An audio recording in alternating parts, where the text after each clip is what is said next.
For 12 years, her life had one definition: unclean. It wasn't just a word. It was a life sentence handed down by a condition that robbed her of everything. Imagine waking up every day knowing that your very presence is considered impure, tainted. She was an island in a sea of people, forever separated by an invisible barrier. The warmth of human touch, the comfort of community, the solace of worship all were beyond her reach. Can you fathom the loneliness, the ache of belonging, forever denied? She was exhausted. The physical toll was immense, but it was the emotional and spiritual drain that truly wore her down. She had spent everything she had on doctors, chasing a cure that always seemed just out of reach. Each failed treatment chipped away at her hope, leaving her more vulnerable and desperate. To make matters worse, the treatments not only failed, but often exacerbated her condition. The cycle of hope and despair became a cruel torment. The world pushed in around her, indifferent. People hurried past, their faces averted. She was invisible, a ghost haunting the edges of society. She was completely, devastatingly alone. No family, no friends, no one. Have you ever felt like that? Trapped by a problem that seems to control your life, defined by a struggle that no one else can see. This is her story. A story of pain, of isolation, of desperation. But it's also a story of incredible courage, unwavering faith, and the transformative power of a single audacious act. It's a story that holds a powerful secret about how one moment can change everything. What's one area in your life where you're feeling most alone? Share in the comments below. To understand her breakthrough, we have to understand her burden. The Bible tells us she had a hemorrhage for 12 long years, but we have to imagine the human cost, the daily humiliation, the constant fear, the crushing loneliness. She had spent all she had, every resource, every bit of savings, gone. The pursuit of a cure had left her financially and emotionally bankrupt. According to the law of Moses, her condition made her ritually unclean. This wasn't just a matter of hygiene, it was a profound spiritual stigma that meant no touching. Any physical contact with her would render others unclean. It meant no community. She was excluded from social gatherings, celebrations, even everyday interactions. It meant no worship in the temple. The center of her spiritual life was off limits.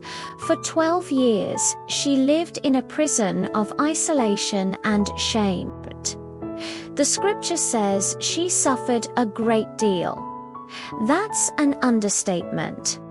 It's a euphemism that barely scratches the surface of her pain. This was a deep, lingering despair, the kind that whispers you are worthless, unloved, and beyond redemption, the kind that makes you feel like a lost cause. This is the backdrop of her story. A story of relentless pain, profound isolation, and crushing despair. And maybe it's the backdrop of yours. A struggle that feels endless. A hope that's running thin. If you can relate to this feeling of isolation, type "me too" in the comments. But then she hears about Jesus. Rumors spread like wildfire, stories of miraculous healings, of compassion for the outcast, of hope for the hopeless. A tiny spark of faith ignites within her, and a defiant thought sparks in her mind. If I can just touch the edge of his cloak, I will be healed. Imagine the scene through her eyes, the sea of faces, the press of bodies, the swirling dust. Each step was a victory. Imagine the courage that took. Pushing through a crowd that saw her as unclean, risking rejection, ridicule, and even physical harm.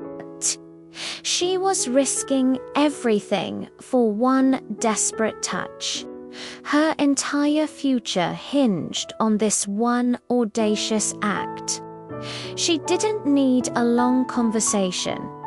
She didn't even need him to see her. She was content to remain anonymous. She just needed to connect with the hem of his holiness. She reaches out tentatively, her fingertips graze the rough fabric of his cloak, and in that instant, everything changes.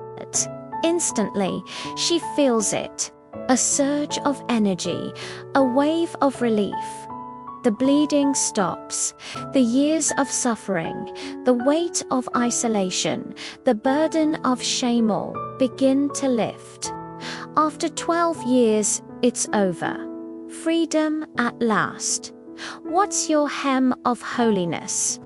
What do you reach for when you need a connection to something bigger than yourself? But then Jesus stops. The crowd halts. "Who touched me?" he asks. His voice is calm, but his gaze is penetrating. He knows that power has been released. Trembling, she falls at his feet and tells him the whole truth. And Jesus doesn't scold her. He doesn't condemn her. He doesn't shame her. Instead, he redefines her. "Daughter," he says, "your faith has healed you. Go in peace and be freed from your suffering." Daughter. Not woman, not unclean one, a term of family, of belonging. He confirms her desperate reach was, in fact, powerful faith. And he offers her peace, the wholeness she had been missing for 12 years. Not just physical healing, but emotional and spiritual restoration. What does going in peace mean to you today? Comment below. So, what does this mean for you and me? It means that your one touch doesn't have to be a grand, perfect prayer. It can be a desperate, silent reach for God in the middle of your chaos. A simple, honest prayer. God, I have nothing left, but I'm reaching for you. It means that Jesus is not annoyed by your desperate faith. He feels the power go out, and he turns to meet you in it. He is not intimidated by your desperation, but drawn to your faith. He longs to redefine you, to transform you, to set you free. If this story of hope found you in a crowded, difficult place today, I want to personally invite you to go deeper. What's one small step you can take this week to move towards wholeness and peace? Share your commitment below. First, we've created a free resource for you, a simple one-page guide called Your Step of Faith. It will help you take that next step, no matter how small.